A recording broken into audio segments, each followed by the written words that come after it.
ජීවිතේ වැඩිපුර ලැබෙන හොඳම දේවල් විඳින්න. දැන් SLT broadband වෙතින් 75% දක්වා වැඩිපුර data සතුට ජනවාරි 1 වෙනිදා සිට Sri Lanka Telecom. Making headlines on First at 9. Filling the office. 7 members led by President's Council Salia Piris appointed to the Office of Missing Persons. Encouraging to serve. President Maithripala Sirisena pledges to double the development funding allocated for local authority members in Polonnaruwa. Pointing the finger. UMP's triumphant candidate for the Colombo Municipal Council, Rosi Senanayake, expresses concerns over issues surrounding women representation at local bodies. I do not see the women fighting for women's rights. Liability Management Bill. Dr. Nalaka Godaheva skeptical of Economic Affairs Minister being given sweeping powers. The representative of the minister or the agents or the officers who will be handling these debts cannot be prosecuted in a court of law. London freezing. Over 90 centimeters of snow hit London, bringing Siberian chills.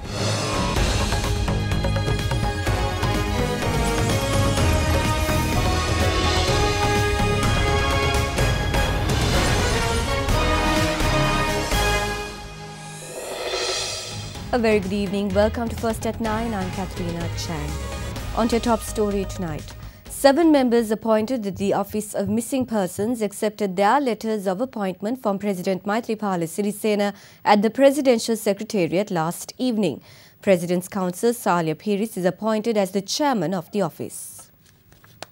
The Act pertaining to the Office of Missing Persons was passed in Parliament in 2016 and it is vested with the responsibility of determining the status of all missing persons in Sri Lanka. The Human Rights Council of the United Nations also requested the Sri Lankan government to expedite the process of appointing members to the Office of Missing Persons and named it as a mechanism of utmost importance which will take Sri Lanka for the migratory justice. Accordingly, 7 members for the Office of Missing Persons was appointed for a term of 3 years yesterday, with the President's Council Salia Piris as his chair, Jaideepa Punyamurthy, retired Major General Mohanty Antoinette Piris, Dr. Sriyani Nimalka Fernando, Mirak Rahim, Somasiri K. Lienage and Kanapati Pillai Vendan comprised the rest of its members. 1.3 billion rupees was allocated for the Office of Missing Persons through the 2018 budget. Prime Minister Ranil Wickremesinghe left for Singapore this afternoon to attend the Invest Sri Lanka Forum, which is organised to attract foreign direct investments to the island. The Premier's visit follows the signing of the landmark Sri Lanka-Singapore Free Trade Agreement in late January. The forum, scheduled to begin tomorrow, will be Sri Lanka's first investor forum for 2018, and Prime Minister Wickremesinghe is to deliver the keynote address. Organised by the Colombo Stock Exchange, the Securities and Exchange Commission and the Sri Lanka-Singapore Business Association, Invest Sri Lanka Forum will be attended by fund managers and major investors from the region. Several listed Sri Lankan companies are also participating in the one-day forum.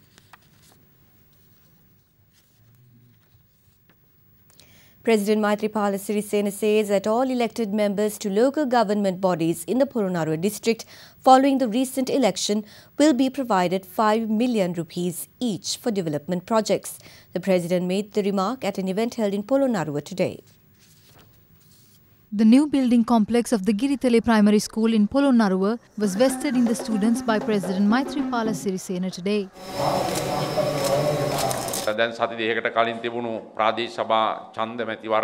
I expect to provide 5 million rupees each to every elected representative from the local authorities election. I've informed them to come up with their development plans, and I will provide 10 million to those who work successfully and without any corruption charges. I will always work against corruption. My principles won't ever change. Meanwhile, a special commemorative stamp and a first-day cover was issued for the 70th independence anniversary at the Presidential Secretariat yesterday.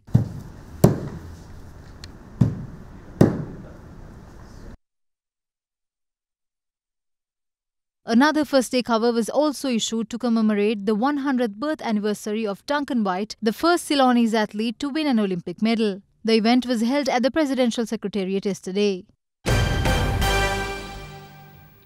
Former President Mahinda Rajapaksa says that a possible no-confidence motion against the Prime Minister, sponsored by members of his own party, reflects the recognition he has within the party. The former head of state made the remark in response to a question raised by journalists following the Poya Day Dhamma sermon at his residence in Tangor today.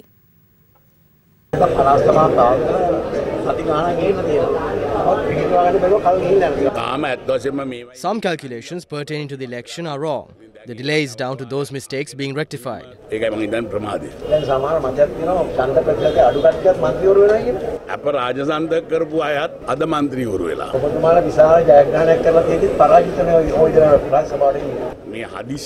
This happens when people turn elections in their favor.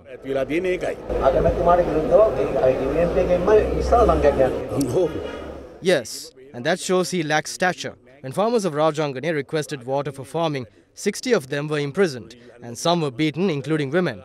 The country has become such a cruel place. People voted against this.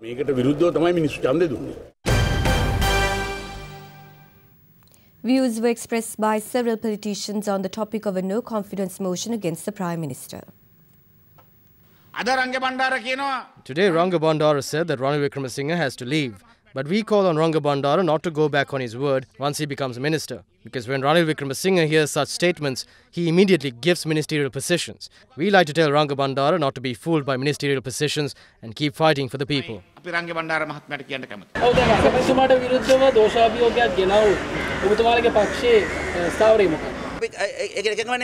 It won't be brought, but the one who says that it will be brought is holding a grudge. He is like a cantankerous politician, and I'm asking him not to seek vengeance.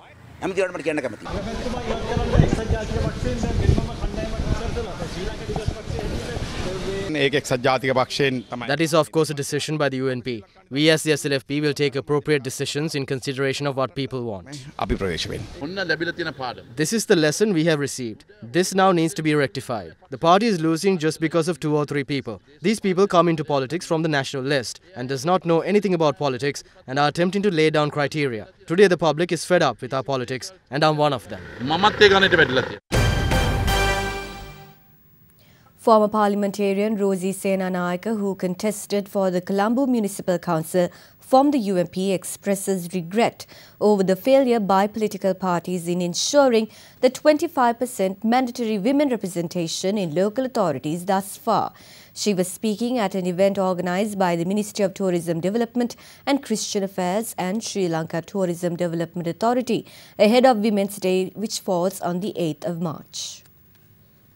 52% of Sri Lanka's population is women. However, there is a drastic gender imbalance within the supreme legislative body of the country, the Parliament. Only 13 women represent the majority of the population, as 212 out of 225 parliamentary seats are being held by male politicians. To me as a woman, I feel that I'm still a second-class citizen in my own country. We are just 3 weeks after a local government election. For the very first time, we would have had 25% of women in the local councils. At the national level, we haven't gone beyond 5%. At the provincial level, it is the same, 5%, but at the local level, it's below 2%. So the women were on the list, women were in the wards, they contested, they campaigned, their respective parties won, and there's a struggle for the political parties together with the Commissioner. I have written a very stern letter to the Commissioner. What is stopping you from telling those parties, this is the number you have polled on your PR list, 50% of that should be women. We should have actually sat in the councils and started operation on the 15th of February, but it has delayed simply because parties are now debating on how many women, who are the women, should we put the women or should we bring the men who have actually lost? Meanwhile, addressing the event, Minister of Tourism Development John Amaratunga stressed the urgent need for women to be economically active in all sectors. Out of the 8.5 million economically active Sri Lankans, only 30% constitute women, which means that the majority of females are economically inactive. This is despite the fact that the country's top 3 foreign exchange earners, namely migrant workers, apparel, and the tea industries are all dominated by females. When it comes to the tourism industry, in Sri Lanka it remains a male-dominated industry. The main reason for this is a negative perception associated with the industry.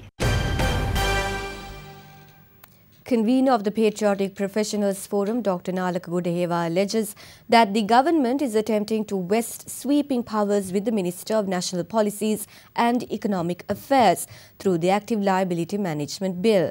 The bill was gazetted in Parliament on the 19th of January this year, and Dr. Gudaheva claims that this comes in a backdrop that national debt has increased at an alarming rate over the past 3 years. The government is trying to do something very suspicious. On the 19th January 2018, a bill was gazetted which is called Active Liability Management Bill. Now this bill intends to give powers to the Minister of Economic Affairs, or in other words the current Prime Minister, over and above the limits that are defined by the Parliament, to borrow up to 1/10 of the existing national debt. Now, as at end 2017, Sri Lanka's national debt stood at 10.4 trillion. That means with this gazette, the power will be given to the minister in charge to borrow 1 trillion. What is even more dangerous is in this act, there's a clause which says the representative of the minister or the agents or the officers who will be handling these debts cannot be prosecuted in a court of law. Now we already know the central bank governor, who is a prime suspect of the central bank bond scam, is currently absconding in Singapore. We cannot even get him down to get a statement. Here we are trying to bring a bill to the parliament and pass it so that protection will be given for future officers. So it's a very, very sinister move that the people of this country must be vigilant of. The Joint Opposition 2 organised a media briefing today to discuss the current political situation. A significant rally led by former President Mahinda Rajapaksa will be held on the 7th of March at 2 p.m. in Nugegoda. We will bring the public to the streets and will demand the government to resign. The Prime Minister should be taken to police due to the Treasury bond scam. Instead, he was given the Ministry of Law and Order. President Maithripala was the one who supported the PM. Members of the UNP such as Ranga Bandara, Vasantha Senanayake and Mayantha Disanayake has begun a battle to remove the PM from the party's leadership. It is not an easy task to chase Ranil out even after he was defeated 30 times. District Secretary of Anuradhapura R.M. Vanninayake says a decision was taken to temporarily suspend the drinking water project related to the tank Rajanganaya following yesterday's protest in Tambuttegama. The protests by farmers turned violent when the police used water cannons and tear gas to disperse them. The incident led to scores being arrested and 49 were remanded after being produced before the Tambuttegama Magistrates Court yesterday. United Farmers Association of Rajanganaya staged a protest yesterday against a multinational company being given permission by the government to use water from the tank Rajanganaya in Anuradhapura for a drinking water project. Riot police attached to the Tambuttegama police station used tear gas and water cannons to disperse protesting farmers and to bring the tense situation under control. 57 individuals were arrested yesterday on charges of violation of court orders, unlawful gatherings, disrupting vehicular movements along the Kurunegala-Anuradhapura main road and vandalizing the Tambuttegama police station. They were produced before the Tambuttegama magistrate Chamila Nadishani last evening. All suspects other than 9 of the arrested were remanded upon orders of the magistrate. Accordingly, 45 of them are remanded until 4th of March, while the rest are remanded until 5th of March. Meanwhile, District Secretary of Anuradhapura said that the disputed drinking water project is now temporarily suspended. The Rajanganaya project is a very successful agricultural project which supplies water to 30,000 acres of paddy. The farmers' unions were worried that they might not have enough water for their cultivation if the drinking water project starts. This drinking water project was approved by the cabinet back in 2011 with the aim to distribute filtered drinking water to areas in Anuradhapura where a large number of kidney patients reside. But the National Water Supply and Drainage Board hadn't exactly started working on the proposed project when the protest started. But all parties related to the project discussed with representatives from the farming community yesterday, and we came to a decision to halt the project temporarily. Meanwhile, Chairman of the All Island Farmers Federation, Namal Karunaratne, today visited the remanded farmers at the Anuradhapura prison. This project was proposed in 2011, and these are the consequences of the traps set by former President Mahinda Rajapaksa. We don't approve of the behavior of these farmers yesterday, but they were put in that position by the current government. The government can release all of the remanded farmers. We emphasize not to play games with farmers. Meanwhile, views were expressed regarding yesterday's incident at several media briefings. We strongly condemn the incident in Tamuttegama yesterday. The government used the police to beat up the public in a shameless manner. Well, issues like this could happen. This government has given all the freedom to the public to do whatever they want democratically. And in that backdrop, things like this could happen. But we can't stop them from happening. These things happen and it's wrong. I wouldn't justify these actions. We expect the IGP to give his response on the matter. Chief incumbent of the Gangarama temple, Venerable Galabudana Nissarathera, says there is an attempt to destroy the country's history and culture through external influences. Venerable Nissarathera made these remarks at the inauguration ceremony of the annual Gangarama Navam Mahaperara in Colombo last evening. The annual Gangarama Navam Mahaperahara inaugurated last evening under the auspices of Prime Minister Ranil Wickremesinghe. Some use external forces in a manner that would harm the dignity of our country and influence our nation with their uncultured ways. Prime Minister, it is therefore important to not forget our history. There is the presence of non-governmental organizations. Even though they state that tourism in the south has developed, there are those who visit this country and consume game meat. Thereafter, Prime Minister Ranil Wickremesinghe placed the sacred relics upon the casket-bearing tusker. You are watching Sri Lanka's award-winning news channel, Derana 24/7.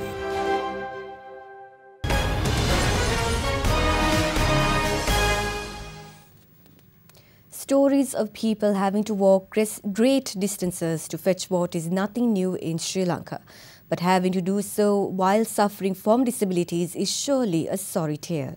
To compound matters, a man having to walk approximately 5 kilometers without the use of one of his legs and both arms to fetch water after defending the country at the cost of his limbs is nothing short of a tragedy. This is the story of veteran Teja Saman Kumara. A resident of Talatuya in Kandy, Teja Saman Kumara is a war hero who lost both his arms and the left leg while defending the country from the terrorist group LTTE. He lost his limbs while serving at the front line in Oddu, Sudan, and now gets about with the use of a prosthetic leg. Although water supply lines are available within 200 meters of his house, the water board has failed to provide Teja with water supply. A man who once fought to safeguard the liberty of the people of the country is now having to make a 5-kilometer trek just to get a drop of water. Undeterred by the limitations brought on by his disabilities and a show of true grit, Teja navigates his three-wheeler to a small waterway. With Teja's wife expecting a baby, the only person there to assist him is his 7-year-old son. Since 2010, I have informed every possible official of the water issue, both verbally and by letter. There's a 24-hour water line within 200 meters from my house. Any official can resolve my problem in just 5 minutes. Honorable President, it is a sorrow to me that no one is taking action. We sacrificed a great deal for the country, and this water issue has reopened my wounds. All relevant institutions failing to provide a solution to the issue of war hero Teja Saman Kumara while enjoying the comforts of the very security he fought to provide is truly an embarrassment and an outrage.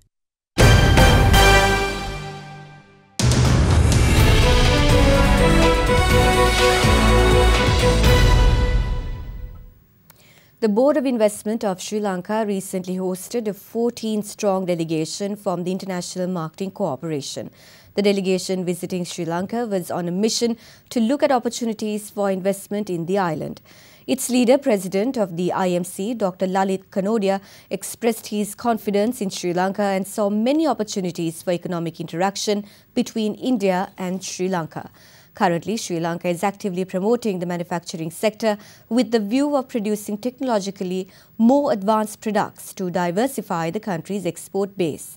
The IMC has around 2,700 direct members and includes diverse section of public and private limited companies and over 220 trade and industry associations.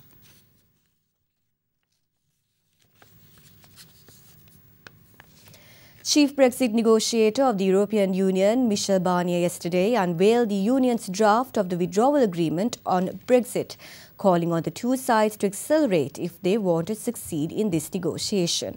Meanwhile, the draft also reiterates that the transition period should not last beyond December 31st, 2020, and the UK's access to the single market can be terminated during that period.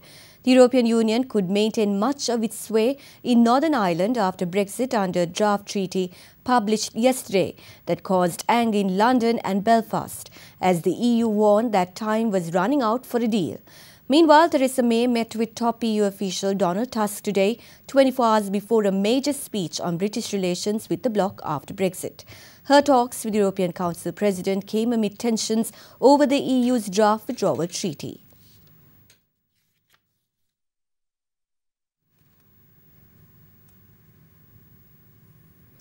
Oil prices fell for a third day today, dropping towards $64 a barrel as rising U.S. inventories, record output and a stronger dollar outweighed high OPEC compliance with its supply-cutting deal. A U.S. government report day before yesterday showed a larger-than-expected increase in U.S. crude inventories and a rise in gasoline stocks.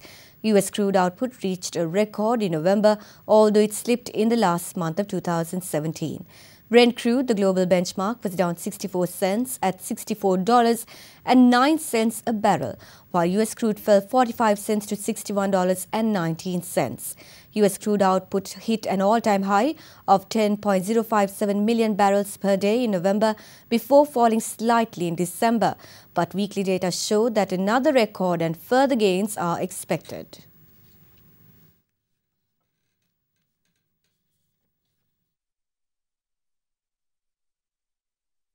You are watching Sri Lanka's premier news channel, Other Derana 24/7.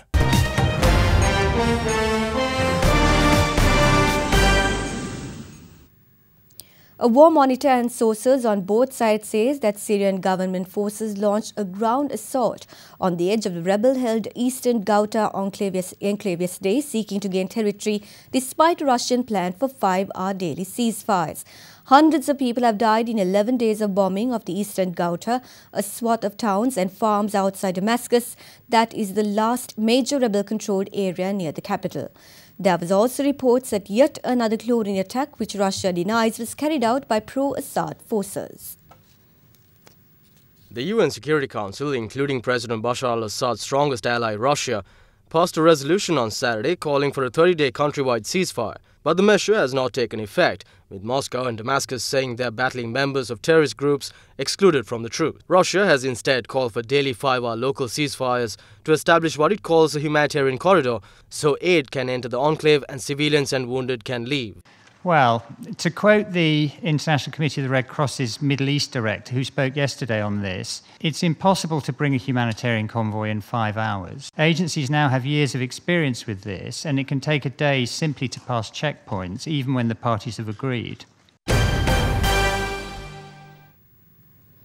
U.S. President Donald Trump yesterday urged a diverse group of lawmakers on gun control to come up with comprehensive legislation to prevent school shootings following the nation's most recent massacre.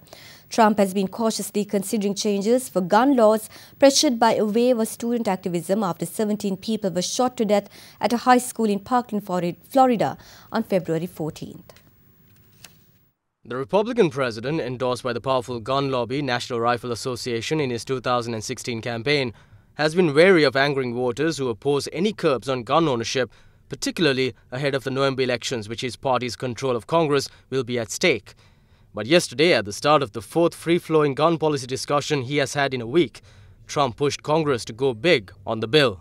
I'm the biggest fan of the Second Amendment. Many of you are. I'm a big fan of the NRA, but I had lunch with them, with Wayne and Chris and David on Sunday, and said, it's time. We got to stop this nonsense. It's time.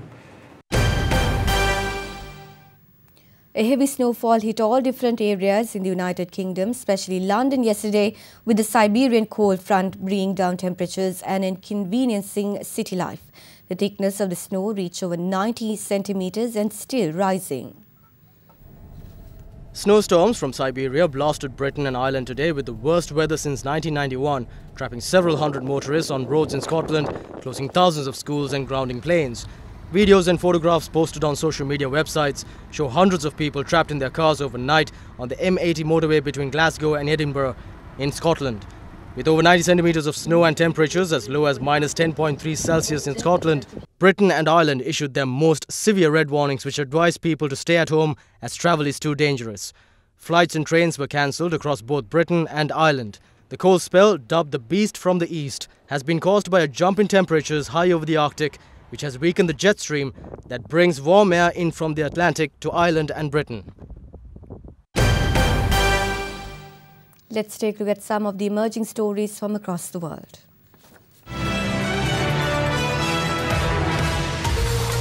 At least 15 people were killed and 40 others were injured in a train crash yesterday in Egypt's northern province of Beira. Prime Minister Sharif Ismail ordered the transport minister to visit the scene and take action as details of the cause of the accident emerge. US Ambassador to the United Nations Nikki Haley met with NGO leaders in Guatemala yesterday, saying that Washington was keen to support the vulnerable in the impoverished Central American nation. Haley also met with local children which had benefited from the work of a Guatemalan NGO, touting Washington's support for those at risk in the country. Hundreds of couples toting AR-15 rifles packed a Unification Church in Pennsylvania yesterday to have their marriages blessed and their weapons celebrated as rods of iron that could have saved lives in a recent Florida school shooting. Women dressed in white and men in dark suits gripped the guns which they had been urged to bring unloaded to the church in the rural Pocono Mountains about 100 miles north of Philadelphia. You are watching Sri Lanka's #1 news channel, Other Derana 24/7.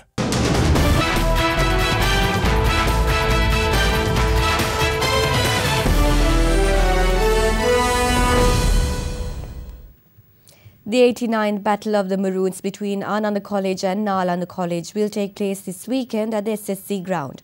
Ananda College currently holds the trophy after they won in 2003.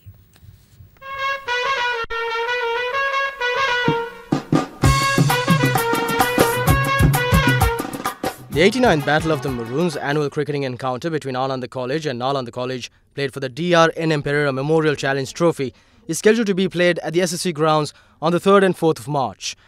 In 88 previous encounters, Ananda College have gone on to win the big match on 12 occasions, while Nalanda have won it on half a dozen occasions. The trophy currently lies in the trophy cabinet at Ananda College as they won the game for the final time in 2003. This year, the defending champions, Ananda College, will be led by experienced campaigner Asel Sigera, while Nalanda will be led by last year's man of the match and best batsman Lakshita Rasanjana.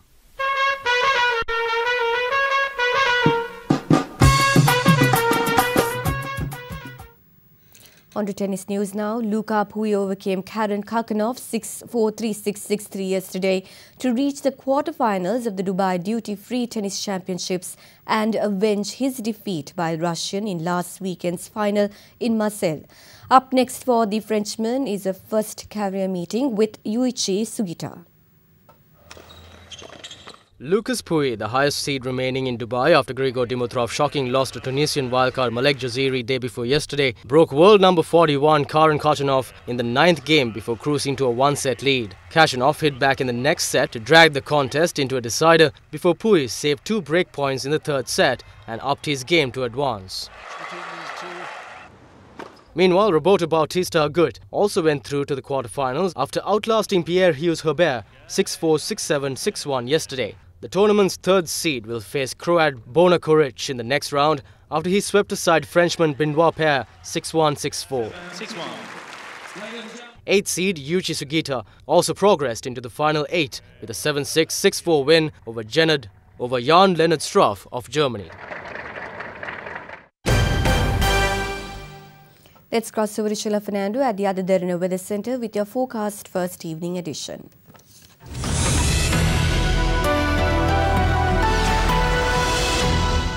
A very good evening and welcome to Forecast First. Your temperatures for tomorrow will range between 20 and 32 degrees Celsius, with the lowest yet again expected in the Central Hills. Well, looking at the map, a low pressure zone will form from the east of the island and will gradually prevail throughout the country. Well, there, however, will be sun in Jaffna and Baunia, but in the areas of Gaul, Matara, Kandy as well as Hambantota will experience showers and thunder showers. That's all we have from the Weather Centre tonight. Up next is your city by city forecast.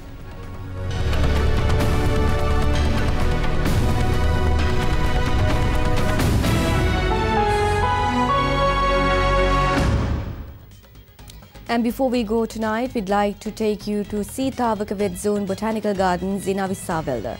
It is the first wet zone botanical garden established in the country. Opened to public in 2014, the garden serves as a research and conservation area for highly threatened and vulnerable endemic plants of the Singharaja rainforest region. Thank you for joining us and have a pleasant evening.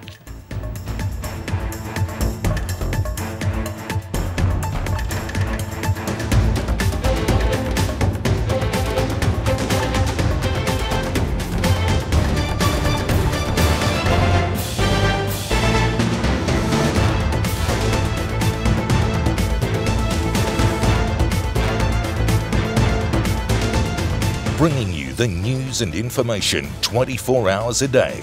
This is Sri Lanka's premier news channel, Derana 24/7.